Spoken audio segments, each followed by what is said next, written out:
На мой взгляд, для феминистского сообщества сейчас наиболее актуальны темы, связанные с законодательством. Это статус аборта, закон о домашнем насилии, законодательное регулирование трудовых прав женщин и так далее. Я думаю, что в перспективе решение этих фундаментальных вопросов поможет женщинам чувствовать себя более безопасно, более защищенными. Ну, а дальше уже можно бороться за какие-то более абстрактные вещи.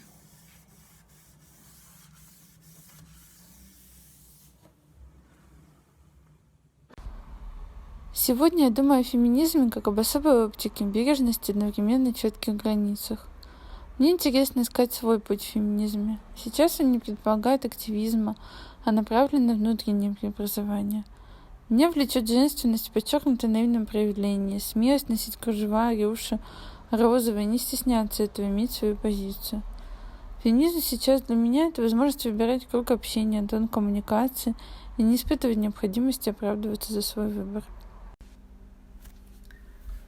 Феминизм для меня — это практика, связанная с заботой, поддержкой, выстраиванием новых связей, сетей, переплетений.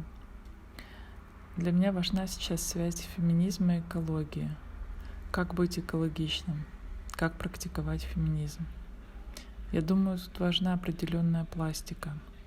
Пластика скольжения, мягкого обтекания, просачивания, обволакивания, прикосновения, взаимопроникания, взаимонастраивания. Вопрос 1. Какие из тем, связанных с феминизмом, для меня все еще актуально старое, доброе, личное, это политическое.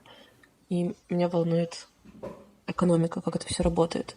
Я думаю, что если законодательно поправить ущерб, который наносит положению женщин, их способность рожать детей, установить пособие, которое будет способно поддержать женщину до того момента, когда она будет способна выйти на работу, законы принять, защищающие домашнего насилия, обязательный декретный отпуск для отцов и так далее. Это решит многие мои проблемы, в кавычках, личные.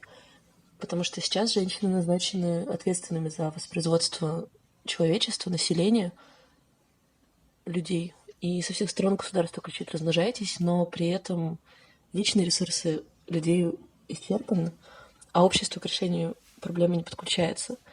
Ну, просто потому что так уж устроен сейчас наш мир, так устроен капитализм, что везде растет неравенство, и у нас все меньше и меньше возможностей. И иногда я развлекаю себя мыслями о том, в каких условиях согласилась бы родить ребенка, и пока мне не хватает воображения. Я точно знаю, что не стану делать этого сейчас, потому что это решение поставит под угрозу мою безопасность. Это экономическое самоубийство. Если я не смогу работать, мы оба не выживем, и мне не на кого полагаться. И это глобальный фактор, заданный общественным устройством, который влияет на мой личный выбор. Но немножко фемоптики помогает смотреть на это с большей перспективой. Я знаю, что это не моя личная проблема, и с ней вынуждены сталкиваться огромное количество молодых женщин по всему миру. Возможно, женщина — это всего лишь концепт, и я не знаю, что это слово будет обозначать в будущем, когда проклятие второго пола будет преодолено. Но если говорить о реальности, в которой женщины — это те, кто рождают детей, то сейчас это причина не хотеть быть женщиной. И я хотела бы, чтобы это изменилось.